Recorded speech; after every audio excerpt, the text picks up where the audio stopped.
session with me, Dennis Mehmet, and we're going to continue on from where we left off around alien abductions. So we'll talk about Genesis 6, we'll talk about giants, we'll talk about fallen angels. So today's going to be a really good session. Okay, so we're going to start breaking this down, and this is where I start talking about my perspective and how I link all of this into the Bible. So in order to do that, we're going to have to start reading a couple of scriptures. I'll read you just a couple of verses from two or three scriptures, well, three scriptures actually. And the first one we will read from is Genesis chapter 6, verses 1 to 8. And I'm reading from the New King James Bible. And so it says, "Now it came to pass when men began to multiply on the face of the earth, and daughters were born to them, that the sons of God saw the daughters of men." So that says the sons of God saw the daughters of men. So that's making a difference between a group of people called the sons of God and the daughters of men. So the sons of God can't be man, because it says the sons of God saw the daughters of men. So you have two distinct people that this scripture is talking about, and it's making the difference between a group of people called the sons of God and man, meaning that the daughters were daughters of men meaning humankind, human beings, but the sons of God were not human beings, okay, because this is the difference that the scripture makes. Now I'm going to give you a definition of that word sons of God as we go along, okay, but let's just continue reading. I didn't want to go down that road yet. I wanted to read it all first. So let's continue reading. "So the sons of God saw the daughters of men, that they were beautiful, and they took wives," so they took wives "for themselves, and of all whom they chose." Okay, verse 3, and it says, "And the Lord said, My spirit shall not strive with man forever, for he is indeed flesh, yet his days shall be 120 years. There were giants on the earth in those days, and also afterward, when the sons of God came into the daughters of men, and they bore children to them. Those were the mighty men who were of old, men of renown. Then the Lord saw the wickedness of man was great in the earth, and that every intent of the thoughts of his heart was only evil continually. And the Lord was sorry that he had made man on the earth, and he was grieved in his heart. So the Lord said, I will destroy man, whom I have created from the face of the earth, both man and beast, creeping thing and birds of the air, for I am sorry that I have made them. But Noah found grace in the eyes of the Lord." And so it's really important at this stage to start translating some words, okay? So the first thing we're going to do is we're going to translate the word from Hebrew into English, the sons of God. So the term sons of God in Hebrew comes from a name called Bain. Okay, now I'm going to completely butcher the Hebrew language because I'm not Hebrew. Okay, in order to pronounce a Hebrew word the best way I can, okay, it is Bain. That's how I say it. Okay, so don't write me and tell me that I messed it all up, because I probably did. But nevertheless, it is from the Hebrew to the English, the name is Bain, okay? That name Bain, which means sons of God, okay, actually means angels and heavenly beings, okay? Let me say that again. The word Bain, which is the Hebrew word for sons of God, when you translate that word into English, it means angels or heavenly beings, okay? Now, one of the things that ufologists will use to back up their thesis, their theology, their belief system, that aliens are from other planets, other worlds, is they will use this word bane and say, well, the description and the interpretation of that word means heavenly beings.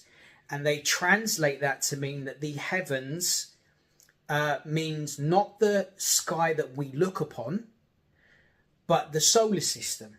Okay, now there is an element of truth in that, without a shadow of a doubt, because there are different words that mean heaven in the Bible, and every word that means heaven doesn't mean the place where God is, and it doesn't mean the sky. Okay, so there is an element of truth in what they're saying. However, where they have not looked at the totality of scripture, that interpretation is not correct, because the sons of God are spoken about elsewhere in scripture, and it makes it very clear who they are. Okay, so I'm going to break that down, but just to be really clear, the word sons of God means angels and heavenly beings. Okay, so what is the scripture telling us at this stage? So at this stage, the scripture is saying to us that angels or heavenly beings, so there's no dispute that the sons of God are not human.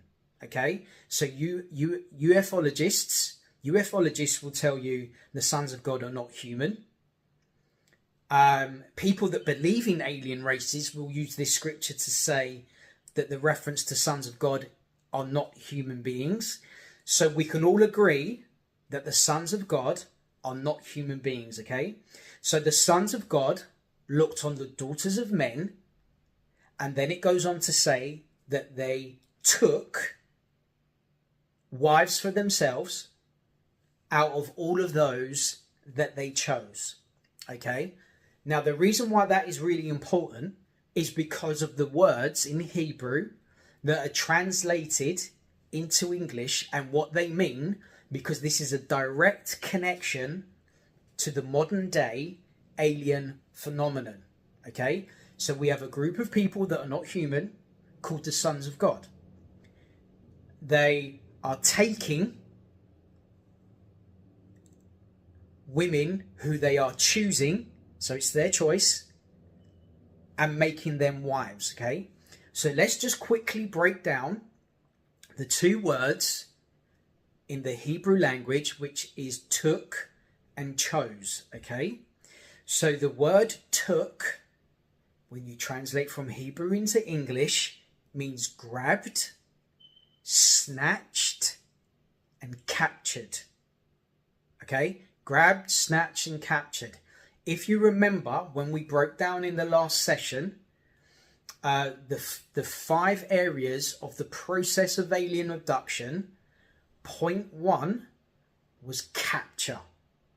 Okay, now that is the word that people that follow the alien abduction phenomenon will use in order to define the first part of the abduction process, which is to capture. This word in Hebrew is translated into the English word capture. Okay? The other word that's associated in that scripture that I read is the word chose. When you translate the word chose into English, it means to choose, it means choice, it means selected, and it means decided. Okay, so let's just quickly paint all of that into a picture, and then we're going to start breaking it down. Okay, so the scripture says sons of God, we know they're not human, they come and they take by force, because when you capture somebody you take them by force. Okay, which is the meaning of the word. The sons of God take women, human women, by force, because they have selected them, they have chosen them, and then they capture them, they take them. And then what they did is they slept with them, okay, and impregnated them. And the offspring was a hybrid being that was a combination of the sons of God, which meant angels and heavenly beings, and human women. So you have the gene pool, the DNA gene pool has now been mixed, okay, with DNA that was not human. So you have a hybrid, okay. So just again to say really clearly, because I know this is a lot to take on, so I'm trying to go really slowly and I'm trying to explain, okay? So the sons of God, they now remember, it says the sons of God saw the daughters of men. So the question is, where were they when they saw the daughters of men? Where were they? Were they on earth, or were they observing the daughters of men from a different place? Now, I'm going to suggest they were not on earth and that they were in a different place. And I'm going to break down why. But just as the first part to this, remember what it says. The sons of God are angels or heavenly beings, which means they originated from a different place that was not the earth. They were not born in the earth, because one of the distinctions about the sons of God is that they were from a heavenly place. Angels, okay? Angels stroke heavenly beings were not created in the earth, okay? So my suggestion is that when they saw the daughters of men, they were in a different place. And I'm going to break that down, okay? So I hope we're really clear so far. I hope you followed me, and I hope I'm making sense, or I hope you're understanding what I'm saying. So that's the first part, okay? Now we're going to jump to a couple of other scriptures that talk about the sons of God, and this further unpacks who they are. I'm going to actually leave it here for this session, okay? Because obviously there's quite a lot to take in this session, and I feel like it would be much better to kind of break it down, break it into two. And so I'll end this one here, okay? And then next time we'll continue looking at the rest of the couple of scriptures that are left to look at, that will continue to open up and unveil about who the sons of God are. Okay, I really hope that you've enjoyed this. I really hope that it's been of some use to you. And so we'll catch you on the next session. So until then, God bless.